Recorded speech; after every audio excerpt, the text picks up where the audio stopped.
कोई कहता है कि उनकी जुबान काट काट के जो लेके आएगा उसको मैं 11 लाख दूंगा। कोई उनको आतंकवादी कहता है, कोई उनके ऊपर हमले की बात करता है। ये एक षड्यंत्र है, एक साजिश की रचना है। प्रधानमंत्री सुनते हैं और चुप बैठते हैं। इस देश के गृह मंत्री सुनते हैं और चुप बैठते हैं। मैं इसका मतलब ये समझता हूँ कि ये साजिश का हिस्सा अब है। जब देश का सबसे बड़ा दुश्मन जो जिसको लानना चाहिए एजेंसीज को, वो आज राहुल गांधी है। पहले मोदी के मंत्री रवनीत सिंह बिट्टू ने राहुल गांधी को देश का सबसे बड़ा आतंकवादी बोला। उसके बाद महाराष्ट्र में शिवसेना विधायक संजय गायकवाड़ ने राहुल गांधी की जीभ काटने वाले को 11 लाख रुपए का इनाम देने की घोषणा की। राहुल गांधी के खिलाफ जहर उगलने का सिलसिला यही नहीं थमा। बीजेपी के राज्यसभा सांसद अनिल बोंडे ने राहुल गांधी की जीभ जला देने वाला विवादित बयान दिया। राहुल गांधी के खिलाफ बीजेपी और उसके सहयोगी दलों के इन विवादित बयानों और उन बयानों के खिलाफ देश भर में कांग्रेस नेताओं के चल रहे प्रदर्शन के बीच शिवसेना उद्धव गुट के नेता संजय राउत ने राहुल गांधी की जान को लेकर खतरा बताया है। उन्होंने कहा कि राहुल गांधी के खिलाफ बहुत बड़ी साजिश हो रही है।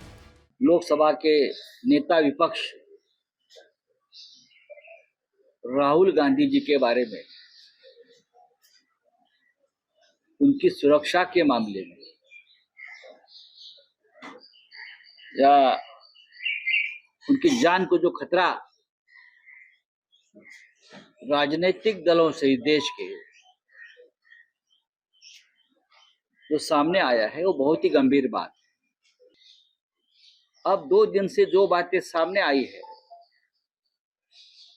वो जो मैंने बात कही थी अगस्त के 1 तारीख को, उसको पुष्टि देने वाली ये बात है। इस देश के केंद्रीय रेल राज्य मंत्री,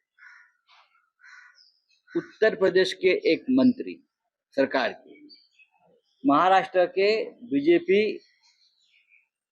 के जो अलायंस है उनके एक विधायक और भी कुछ लोग, सभी एक ही भाषा में बोल रहे हैं कि राहुल गांधी के ऊपर हमला करने।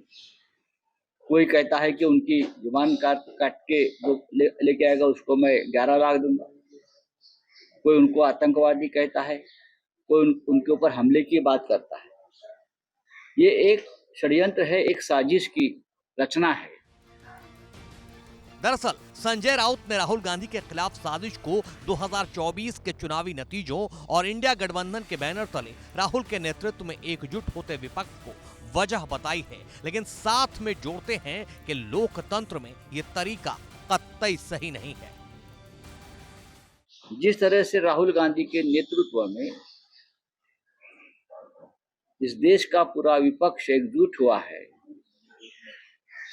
और होता रहेगा, उससे अगर किसी के मन में डर पैदा हुआ है तो लोकतंत्र में, इस देश के लोकतंत्र में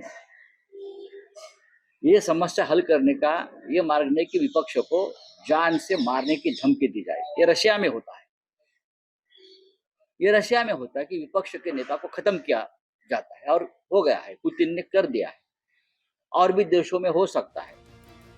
संजय राउत इससे आगे पीएम मोदी और देश के गृह मंत्री अमित शाह पर जुबानी हमला करते हुए कहते हैं कि एक लोकतांत्रिक देश के नेता प्रतिपक्ष पर ऐसे ऐसे बयान आ रहे हैं, लेकिन पीएम मोदी और गृह मंत्री ने आखिर चुप्पी क्यों साध रखी है। कि राहुल गांधी का हश्र भी, हाल भी उनके दादी जैसा या उनके पिताजी ऐसा करना चाहिए, कर देंगे। ये बात अगर इस देश के प्रधानमंत्री सुनते हैं और चुप बैठते हैं, इस देश के गृह मंत्री सुनते हैं और चुप बैठते हैं, मैं उसका मतलब ये समझता हूँ कि ये साजिश का हिस्सा अब भी है, अब भी। इसलिए हमें चिंता है, हम कंडेम करते हैं इस बात का, और खास करके ये 2 प्रमुख नेताओं की जो चुप्पी साधे उसके मामले में। लीडर ऑफ अपोजिशन है, उसका नेता प्रतिपक्ष है, जिसको कैबिनेट रैंक है, उसके खिलाफ आपके पार्टी के लोग धमकाते हैं, मारने की कोशिश करते हैं, बात करते हैं, और आप चुप बैठते हो, ये हम बर्दाश्त नहीं कर सकते।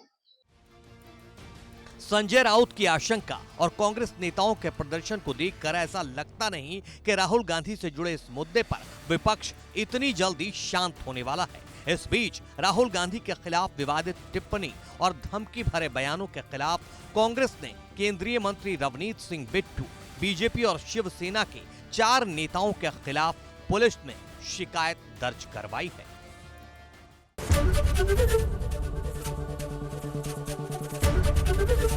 एबीपी गंगा, खबर आपकी, जुबान आपकी।